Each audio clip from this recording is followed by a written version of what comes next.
Bien, entonces vamos a comenzar el tema central que tiene que ver con la motivación laboral. Por supuesto, voy a compartir con ustedes unas diapositivas que nos permitan abordar el tema.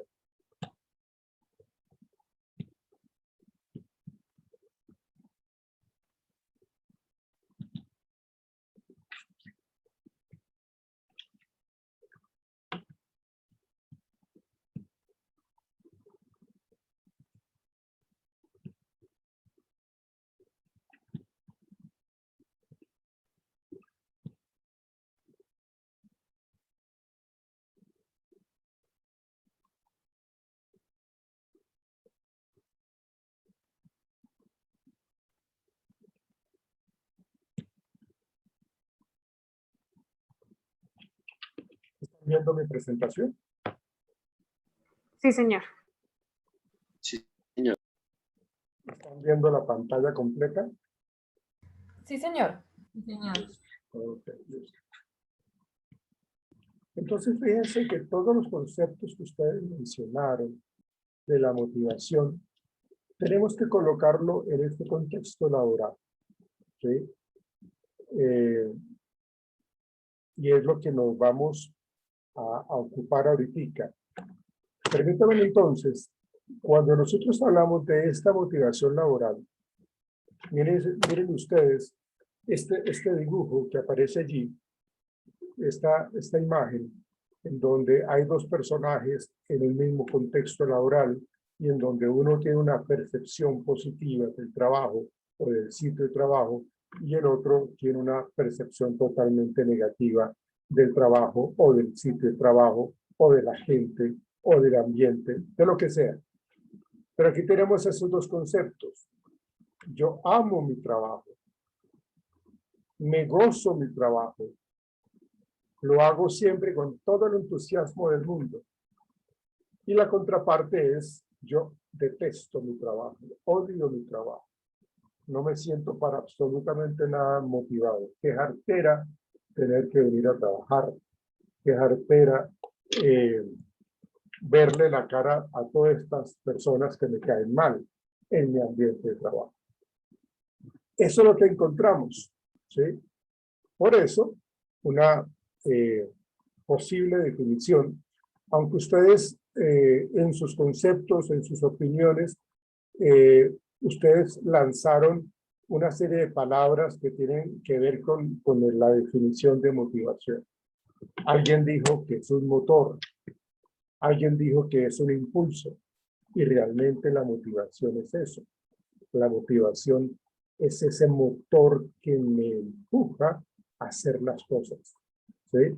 Pero tiene que ser una motivación sana, tiene que ser una motivación verdadera para poderla sentir, para poderla disfrutar, para poderla vivenciar. Porque si no es así, pues entonces estamos hablando de una motivación equivocada. O más bien una muy baja motivación que está totalmente enmascarada con que las cosas están bien, cuando no es así. Entonces, desde el punto de vista de un director de talento humano, debe estar muy atento a cómo ve a su gente, cómo está viendo trabajar a su gente. ¿La está viendo motivada o no? Y hay muchas maneras para observar y darse cuenta de lo que están haciendo los trabajadores, ¿sí? De hecho, hay una gran cantidad de cuestionarios, de pruebas que ayudan a determinar cuál es la motivación laboral que existe y que está asociada con el clima laboral. Aquí podemos definir un poco esa motivación laboral, en donde dice que es un conjunto de fuerzas energéticas que se originan tanto dentro como fuera de un individuo. Por eso yo les decía, hay motivación interna y hay motivación externa, ¿sí?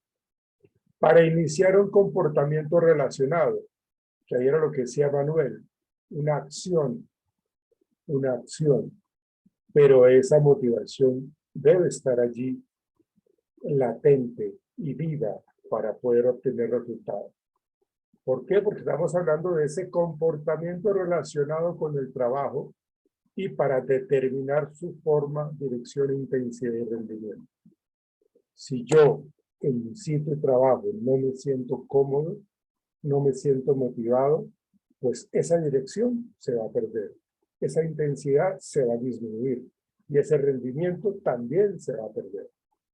Entonces, lo que tenemos que plantearnos cuando hablamos de la motivación es entender que en el contexto en donde estoy ahorita, yo debo vivir a plenitud porque es donde yo me la paso buena parte de mi vida.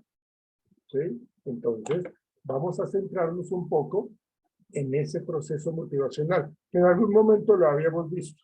¿Están viendo la nueva diapositiva, muchachos? Sí, profe. Sí, profe. Gracias, gracias. Señor. ¿Se acuerdan ustedes cuando hablábamos de Dollar y Miller con el proceso de aprendizaje que habla de una necesidad, que habla de una atención, que habla de una conducta? Pues lo mismo pasa con el proceso motivacional. La motivación parte siempre, o las conductas parten siempre de una necesidad. Yo tengo que satisfacer una necesidad básica o una necesidad o un refuerzo secundario, ¿no? Pero entonces sabemos de que existe una necesidad en mi organismo, en mi vida. Hay algo que yo quiero. Y eso que yo quiero me genera a mí una serie de tensión que me impulsa a tener una serie de conductas y lógicamente estas conductas tienen que estar alineadas de una manera correcta precisamente para poder elegir conductas adecuadas. ¿Sí? No puedo elegir conductas inadecuadas porque este ciclo se perdería porque estoy apuntando hacia donde no es. Entonces, necesito disminuir esa tensión y las conductas que yo tengo que emitir me van a llevar a que yo pueda satisfacer y equilibrar esa necesidad, que es lo que yo lo veo acá como este ciclo, en un ciclo que se retroalimenta permanentemente. Una vez yo emito la conducta y logro satisfacer la necesidad, pues esta necesidad queda ya resuelta y aparece solamente hasta cuando nuevamente se crea la necesidad. Estamos hablando de la alimentación, estamos hablando del dormir, de tomar algún líquido para calmar la sed. ¿Ven? La misma socialización, hay personas que necesitan vincularse socialmente y para ellos es muy importante suplir esa necesidad. ¿Sí? Entonces, cuando nosotros logramos ese ciclo motivacional, entonces estamos hablando de algo de satisfacción, de relajación total. Pero en estos procesos motivacionales se presentan bloqueos, frustraciones, entonces, lógicamente, no he logrado satisfacer esa necesidad. Y no voy a descansar hasta cuando aparece la posibilidad de cubrir esa necesidad. Vamos a mirar entonces algunos factores que promueven la motivación. Miremos esto. Un trabajador presentará una alta motivación interna cuando tenga 3 tipos de experiencias denominadas estados psicológicos críticos. Vamos a mirar cuáles son esos estados psicológicos críticos. ¿Sí? Estos son la significatividad del trabajo, y esto quiere decir de que lo que yo realice en mi empresa tiene que ser importante. Tengo que ver lo importante. Y ya las personas que han estado leyendo el libro de Bulbo a la carga saben de qué les estoy hablando. Porque una de las cosas que uno debe reconocer como líder en la empresa es que todo trabajo, por pequeño que sea, es muy valioso. Sí. Trabajo que vale la pena, dicen en el libro. ¿Sí? Y ahí lo plantean, cuando dice que la señora que lava los platos en la cocina no sabe lo importante que es ese trabajo. Ese cargo, sí. ¿Sí? ¿Por qué? Pues porque es algo significativo. Pero yo tengo que llegarle a mi gente para que considere esa percepción que yo estoy teniendo. Porque si esa gente lo que hace es ver su trabajo como algo aburrido, como algo tedioso, hostil, molesto, desesperante, entonces, ¿cómo me estoy motivando? De hecho, no lo estoy haciendo, no me estoy motivando. Entonces, la significatividad del trabajo es muy importante. ¿Qué tan importante es lo que yo hago para la empresa? La responsabilidad sobre los resultados de su trabajo tiene que ver con el punto anterior, porque en la medida que yo tomo decisiones, y lo veíamos nosotros en las clases anteriores, del empoderamiento y de la capacidad de afrontar las cosas con esa responsabilidad, estamos hablando de las habilidades blandas. Entonces, en esa responsabilidad podemos tener 3 tipos de responsabilidades: baja, media o alta. Entonces, ¿dónde está ubicado mi labor al interior de la empresa? Es una responsabilidad que realmente yo tengo y que tengo que asumirla y manejarla de una manera adecuada. Entonces, ahí estamos hablando de ese factor que promueve la motivación. Y el conocimiento de los resultados de su trabajo, ¿sí? Acá tenemos que hablar de la retroalimentación, ¿sí? ¿Cómo yo estoy haciendo las cosas y de qué manera son reconocidas, ¿sí? Y de qué manera mi jefe, mi líder, me dice mis resultados en donde va. Y esto acá es muy importante cuando hablamos de la evaluación del desempeño, cuando decimos que, ojo con, cuando yo tengo que llamarle la atención a un colaborador, que yo lo haga preferiblemente a solas, en privado, para decirle, mire, usted está muy bien en esto. Sus fortalezas son estas y esto es lo que usted hace muy bien. Pero tenemos que tener unas acciones de mejora para que usted modifique esto que está haciendo de una manera inadecuada. ¿Sí? Fíjense que yo lo estoy motivando y le estoy diciendo una serie de aspectos negativos, pero no se los estoy diciendo de una manera hostil. Le estoy diciendo, primero que todo, sus fortalezas, sus capacidades y lo bien que ha logrado muchas cosas. Pero necesitamos mejorar en otras. Y las acciones de mejora son estas. Entonces, miremos a ver de qué manera vamos a lograr ese cambio. ¿Sí? Porque si hacemos un llamado de atención en público, eso no es adecuado. De hecho, no es ético. Porque estamos hablando de que estamos haciendo quedar mal a una persona delante de los demás. Y si el ambiente es totalmente hostil, pues las personas que les gusta pisotear a los demás, entonces se van a aprovechar de eso. Entonces, el conocimiento de los resultados de su trabajo, pues el trabajador tiene la necesidad imperiosa de conocer cómo le fue, ¿sí? Cómo fueron los resultados y cómo con mis aportes, con mi responsabilidad y mi compromiso, hice esto y eso fue algo importante para la empresa. Ahora, para que el trabajador experimente estos estados psicológicos críticos anteriores, el puesto desempeñado puede presentar unas dimensiones centrales, ¿sí? Entonces vamos a mirar cuáles son esas dimensiones centrales. Estamos hablando todo el tiempo de motivación. Cómo la parte del trabajo me motiva a mí. Cómo lo que yo tengo que hacer me puede motivar o no. Cómo el clima laboral me motiva o no. Cómo las relaciones interpersonales me motivan o no. Miremos estas. Variedad en la tarea. Pues es interesante que yo tenga una gran creatividad y que yo pueda hacer muchas cosas y que sea algo que, que yo puedo utilizar la creatividad y ser diverso en eso y pueda utilizar en esta variedad de la tarea muchas cosas para llegar a un punto en común. Si no es así, pues lógicamente estamos hablando de algo muy monótono, de algo muy aburrido, de algo muy tedioso. Entonces, la variedad de la tarea es muy importante. Y algo que tiene mucha importancia en la empresa y es de que cuando yo llego a trabajar, que yo sepa qué es lo que yo debo hacer, cuál es mi función, cuál es mi rol.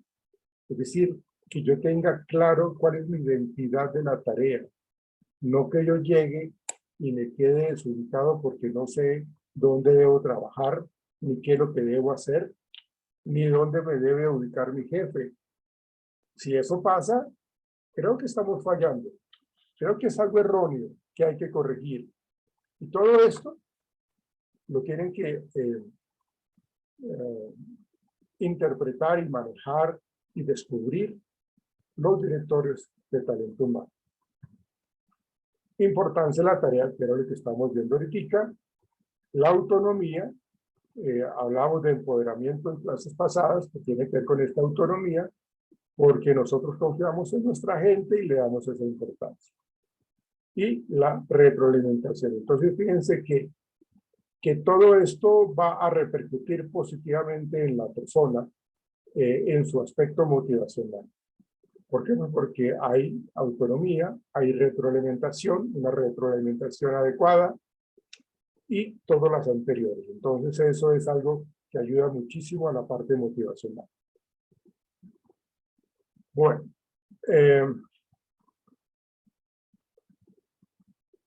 ¿alguna persona que me quiera leer, por favor, el principio de la predisposición?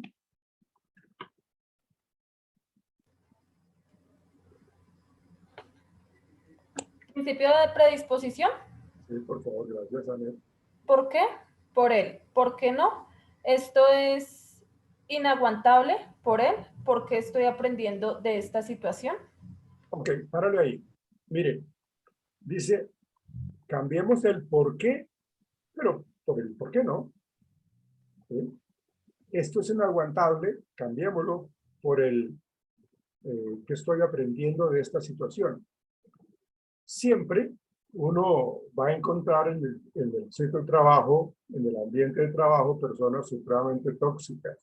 Siempre uno va a empezar a encontrar personas que quieren dañarle el día a uno. ¿Por qué? Porque tienen siempre una predisposición negativa. Entonces, se quejan, cuestionan, critican, nunca están conformes, nunca están motivadas, siempre ven el lado negativo, ¿sí? Es lo que se dice, cómo se está viendo el vaso, medio lleno o medio vacío. Entonces, es mejor cambiar el por qué por el por qué no. Asumámoslo. Esto es un reto. Hagámoslo. Y cambiar el esto es inaguantable por el, bueno, yo creo que puedo aprender. Y esto más que una frustración, esto es un reto y yo puedo aprender. Yo estoy ganando. La verdad, yo estoy ganando. ¿Quiere seguir alguna otra persona con el principio de la consecuencia? Por favor. Principio de la consecuencia. Tendencia a reproducir las experiencias que tienen consecuencias agradables y a no repetir las que tienen consecuencias desagradables. ¿Quién habló? ¿Alexandra o Carolina? Alexandra. Es que aparecía Carolina ahí a la vez. Sí. ¿Esto con qué lo asociamos? Si hablamos nosotros de los procesos de aprendizaje, ¿con qué lo asociamos? ¿Recuerdan ustedes? Si estamos hablando del principio de la consecuencia. El operante, el Claro, aprendizaje. correcto, el condicionamiento operante, exactamente. Nosotros aprendemos de que nuestras conductas pueden seguir con consecuencias agradables o con consecuencias desagradables. Es exactamente eso. Pero se supone de que cuando yo tengo ese principio es para que si yo estoy ganando cosas negativas, estoy obteniendo cosas negativas, pero que no nos quedemos en eso. cambiemos, reestructuremos, modifiquemos, generemos el cambio. Porque si yo reconozco que estoy fallando y sigo en las mismas, pues estoy perdiendo. No hay aprendizaje. O no quiero que haya aprendizaje. Otra persona, el principio de repetición, por favor. La maestría en la ejecución. ¿Quién dijo? Natalia. Dale, Natalia, por favor. Principio de la repetición. La maestría en la ejecución de una tarea vendrá dada, entre otros aspectos, por la repetición que se ve reforzada por un modelaje hacia la excelencia. Y esto quiere decir de que la práctica hace al maestro. Esto quiere decir que en la medida que yo quiero ser el mejor, voy a tener que practicar más. Si yo quiero ser un muy buen jugador de fútbol, entonces tengo que quedarme después de los entrenamientos para seguir practicando. Entonces, las personas se convierten en maestros, en expertos, cuando hacen las cosas de una manera repetida, en cuanto que se proponen hacerlo mejor, ¿no? Una persona que lógicamente no se comprometa, pues va a hacer las cosas de una manera muy simple, pero no es lo mejor. Y eso pues genera malos resultados. Entonces, la idea es de que yo observo que en la medida que estoy practicando lo que me enseñaron, estoy poniendo en práctica eso que me enseñaron, entonces eso a corto, a mediano plazo, va a redundar positivamente en mi desempeño. Entonces, estamos hablando de ese principio de la repetición. El último, por favor, ¿alguien? Principio de la novedad. Dale, Milena. Milena, dale, Milena, por favor. Las novedades controladas suelen ser más atractivas y motivadoras que aquello ya conocido. Y aquí estamos hablando de la creatividad nuevamente. Estamos hablando de que las cosas que yo estoy empezando a emplear, ¿sí? Hagamos las cosas de una manera diferente. Trabajemos de una manera diferente. Cambiamos un poco la rutina. Eso termina por motivar a la gente. Es el ejemplo de Google. Es el ejemplo de Starbucks. Es el ejemplo de Apple. De todas estas grandes empresas que las cosas que hacen estas personas son atractivas porque ven las cosas diferentes y asumen las cosas de una manera diferente y le agregan la novedad. Le colocan un plus, un adicional para que eso genere pues, satisfacción. Entonces, cuando las personas llegan al trabajo y encuentran las cosas diferentes, pues eso va a ser mucho más enriquecedor. Y esto es lo que en algún momento hablamos de la teoría de Abraham Maslow, de la pirámide de necesidades, que Abraham Maslow pues, es un teórico motivacional supremamente conocido, y esto es lo que nos plantea él. Ya vemos nosotros que en la base de esta pirámide está lo que yo debo ir solucionando, y que nosotros no podemos pasar de esta fisiológica sin resolverla a la seguridad. Y que no podemos pasar de la seguridad sin resolverla a este estado o nivel de afiliación.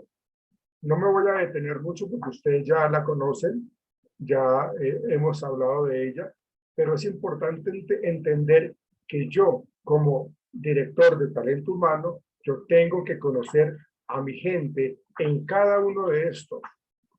¿Por qué? Porque si las personas no tienen resuelto estas necesidades, entonces van a trabajar mal, van a equivocarse, se van a incrementar los accidentes de trabajo, porque la persona no está durmiendo bien, porque no se está alimentando, y si no se está alimentando, entonces puede quedarse dormida o puede desmayarse y eso causa accidentes de trabajo. De hecho, eso le cuesta más a la empresa. En cambio, si yo, como parte del talento humano, como directivo del talento humano, me preocupo por esto, Estoy pendiente y observo cómo llegan mis trabajadores. Llegan motivados, llegan tristes, llegan llorando, llegan de mal genio, ¿sí? No se integran, se aíslan. Pues yo como director de talento humano, yo me voy allá y me acerco a ellos y les pregunto, ¿qué pasó? ¿Quiere conversar? ¿Quiere que hablemos? Camine, vamos y nos tomamos un perico, nos tomamos un jugo y conversamos. Eso es ganancia a posteriori. Eso es vitalidad para que la persona diga, oiga, venga, mi jefe se dio cuenta que yo estaba mal, ¿sí? Entonces me invitó a que conversáramos. Y eso hace que nosotros conversemos. ¿Y quién me dice que eso está mal hecho? No, eso está bien. Eso repercute positivamente en el ambiente de trabajo. Entonces, no nos quedemos en la teoría de Maslow, porque usted ya la conoce. Ahora, miremos esta teoría X, pues ya la hemos mencionado también, en donde se habla de que la persona o las personas que están bajo la lupa de la teoría X, entonces van a tener todos esos comportamientos tan negativos, porque trabajan lo menor posible, no se comprometen, no se involucran, no tienen esa parte como motivacional, no tienen ambición y prefieren evitar, no quieren asumir absolutamente nada, prefieren que los estén mandando, que los estén regañando, que los estén controlando y lógicamente se resisten al cambio. Son incrédulas y están siempre mal informadas. Entonces, lógicamente, si hablamos de esta teoría X en la parte motivacional, pues si yo tengo personas que trabajan conmigo con esto, pues hay que generar el cambio inmediato. O hay que hacerles ver. No pensemos que tengamos que salir de ellos, no. Simplemente lo que tenemos que hacer es, miremos cómo les genero un cambio actitudinal. En contraposición estaría la teoría Y, que es todo lo que tiene que ver con la motivación, con el deseo de perfeccionarse, con involucrarse, con disfrutar de lo que realizan, compartir los objetivos, alcanzarlos, asumen los objetivos de una manera integral. Entonces, ahí vemos nosotros estos supuestos que nos plantea la teoría X y la teoría Y. Esta teoría, estamos hablando de teorías motivacionales. Esta teoría bifactorial de Herzberg plantea pues, los dos opuestos, ¿no? También, si estamos hablando de motivación, obligatoriamente tenemos que ver como el sinónimo y el antónimo, ¿no? Entonces, si estamos motivados, el antónimo sería baja motivación. Si estamos contentos, el antónimo sería triste. Entonces, tiene que ver con esta relación bifactorial de la insatisfacción en contraposición con la satisfacción.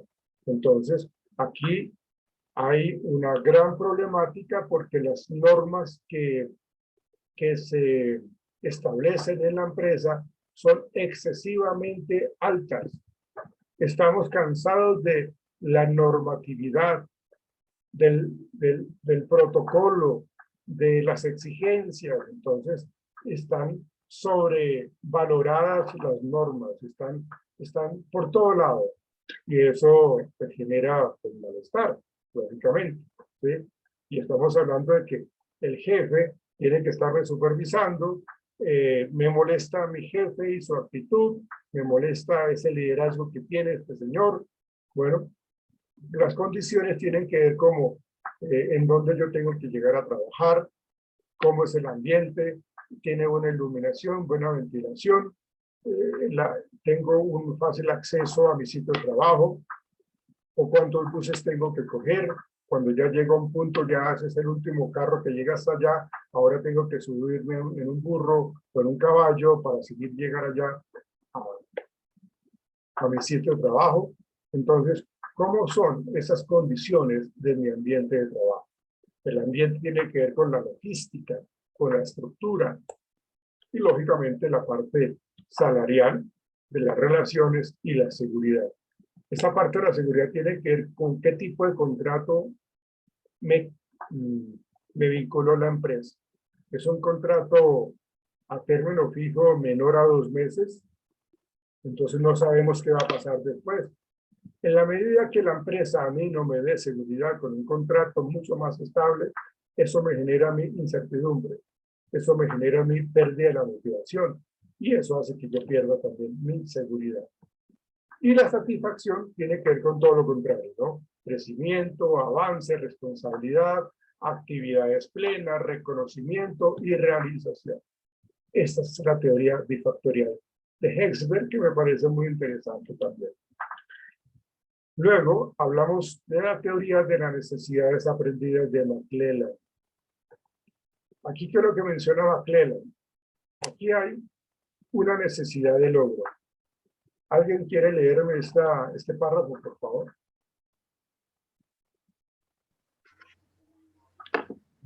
Necesidad Sí. de logro. Impulso de Dale, sobresalir. Anet, dale tú, Anet. ¿Wilber o yo? No, tú, Anet, por favor. Gracias. Necesidad de logro, impulso de sobresalir, de luchar por tener éxito. Esta clasificación agrupa a aquellas personas que anteponen el éxito en sí mismo a los premios. Buscan situaciones en las cuales puedan asumir responsabilidades y les disgusta el logro de méritos por azar.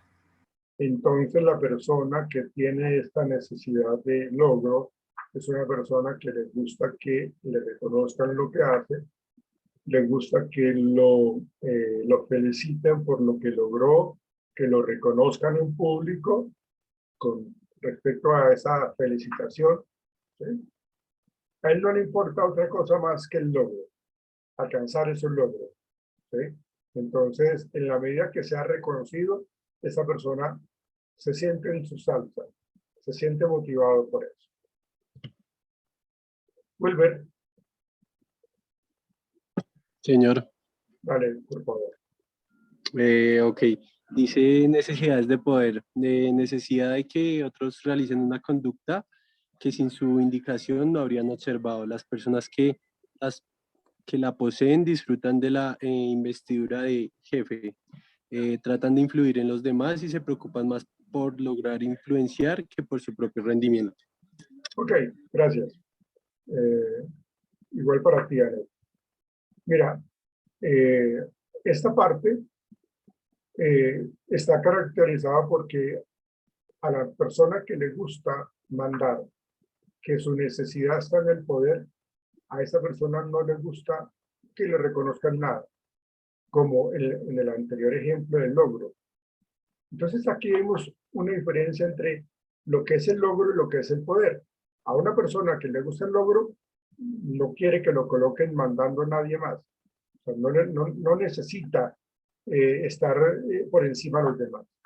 En cambio, una necesidad, una persona que tiene la necesidad de poder, pues esta persona sí quiere estar mandando a los demás. No me importa que no me reconozcan logros, no, yo quiero es mandar, yo quiero dirigir, yo quiero delegar, yo quiero sancionar, yo quiero felicitar, ¿sí? Pero no me coloquen en el logro, en el grupo de logro no me coloquen. Yo me siento muy bien con esa necesidad de poder. ¿Quién quiere leer este párrafo, por favor? Yo, profe. Dale, Roger. Necesidad de afiliación. Deseo establecer relaciones interpersonales. Quienes las poseen prefieren situaciones de cooperación a las de competencia, desacatándose la primera por un alto grado de colaboración. Ok. Lo mismo. Entonces, la necesidad de afiliación dice que las personas les gusta más que todo estar vinculadas socialmente, ser aceptadas socialmente, ser vinculadas socialmente. Entonces, yo prefiero tener mejores grupos de trabajo, mejores grupos o equipos de trabajo, ¿sí? Entonces, en la medida que vayamos trabajando en equipo, vamos a obtener resultados mucho más importantes. Pero a mí no me coloquen a mandar a nadie. A mí tampoco me reconozcan absolutamente nada. Yo no quiero reconocimiento individual. ¿Sí? Yo no quiero nada de eso. O sea, no me coloquen metas individuales. A mí colóquenme a trabajar en equipo porque para mí es mucho más importante las relaciones interpersonales. Entonces, aquí lo que nos plantea McClelland con estas teorías de las necesidades de McClelland es el logro, el poder y la afiliación. Cada uno de nosotros podemos tener mucho más fortalecida o la tenemos más identificada, puede ser el logro, el poder o la afiliación. La teoría de la equidad de Adams, como su nombre lo indica, estamos buscando la equidad con respecto a lo que yo hago y lo que yo obtengo. Y entonces es la evaluación, muchas veces subjetiva, que tiene el empleado con respecto a la recompensa recibida. Entonces, si yo hago esto, entonces se supone que tienen que darme el reconocimiento muy justo con respecto a lo que yo acabo de hacer. Entonces es lo que yo determino como que, mire todo lo que yo me maté y mire todo lo que me pagan. ¿Sí? Entonces se traduce en términos de equilibrio con relación a lo que aporta y lo que recibe, las recompensas que reciben otros individuos respecto a las aportaciones existe falta de equidad para una persona cada vez que percibe como desigual las relaciones entre su contribución y su resultado, y en comparación con las contribuciones y los resultados de los compañeros. Si ambos estamos trabajando al mismo nivel, tenemos que hacer lo mismo. Entonces, ¿cómo es posible que a él le den una bonificación de 2 millones de pesos y a mí me den una bonificación de 500,000 pesos? Si estamos haciendo lo mismo. Entonces, eso genera una pérdida de la motivación. Entonces, la persona percibe como que no hay equidad. ¿Qué es lo que hay? Inequidad. Porque la falta de esa equidad pues genera esa pérdida de la motivación. El individuo se siente mal compensado, inequidad, actuará reduciendo su aportación y disminuyendo el esfuerzo aplicado. Si está siendo recompensado equilibradamente, es decir, que hay equidad, seguirá contribuyendo de la misma manera. Y esto es válido, y esto es cierto. Cuando nosotros vemos de que no están siendo justos con mi trabajo, pues yo inmediatamente voy a quejarme y a plantear como la necesidad que haya esa modificación, de que haya justicia, de que no haya esa inequidad. ¿Sí? Necesitamos que haya justicia relacionada con la equidad con respecto a lo que yo hago de una manera equilibrada y con respecto a lo que yo obtengo. Bueno, ya me voy a sacar en el segundo corte de la plataforma, entonces voy a dejar de compartir para volvernos a ver ahorita y continuar. Ya nos vemos, muchachos. Bueno, pues.